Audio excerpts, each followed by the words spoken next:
I know you might think that you're a bum, but I promise you that you're not. I'm actually speaking from experience because I felt like an actual bum in college. Like for all of fall semester, I just didn't work out, barely even went out with my friends, and I was stuck in a room studying all of the flipping time. And the issue wasn't with me, it really was just that damn schedule. Because when I tell y'all that I was studying 5 hours a day, going to the gym 5 times a week, getting 8 hours of sleep, and still having time for my hobbies, you wouldn't believe me, but I'm gonna tell you how I did it. Hi, I'm your Auntie Rai, and welcome back to my series called Kind of a College Girl, where I talk about being an ambitious woman in STEM. So here's a brief look into my schedule and what it looked like during spring semester.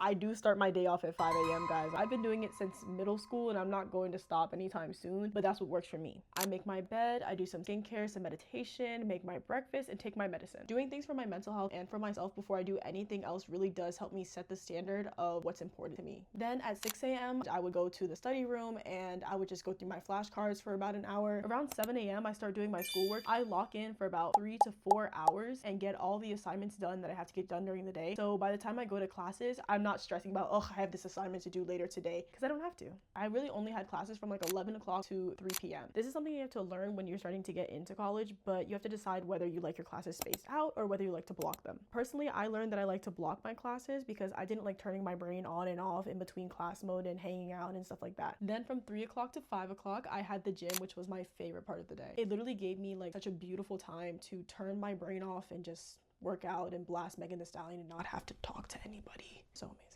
And after I finished the gym, I would do my hobbies from like 5 o'clock to 6:30. I feel like this little chunk of time gives me flexibility, but also like grace, because sometimes you have those really hard days where you just need to lay around for a good hour. Then from 6:30 to 7:30, I shower and do my skincare and stuff. And around 7:30, I do my content creation and editing. Then at 8 o'clock, I watch like 1 or 2 episodes of TV and I eat my dinner. And just minimizing how much I watch makes it less likely for me to like bed rot or have headaches during the evening, which can lead to having less sleep. Then around 8:30, I do some journaling. And at 9 o'clock, I brush my teeth and I go to sleep. And that bedtime is strict, bro. I'm not playing. My friends literally have an inside joke about the fact that I go to bed and have a bedtime like an 8-year-old. And just as a little bonus tip, when you're experimenting and trying to find out what schedule is best for you, really think about what your strengths and your difficulties are and what kind of person you are. So let's say, for example, you're the opposite of me and you're a nocturnal person and the hardest thing for you is going to the gym. So obviously you're gonna have more energy at night. So maybe you go to the gym at like 10 o'clock and you finish at 11. Then you just sleep in and make sure you're getting that full 8 hours of sleep and you still wake up around like 8 or 9 a.m. That's not bad at all. You just need to make sure you know what your personality is and what will work best for you. But yeah, that's basically my schedule in college. Bye, love you guys.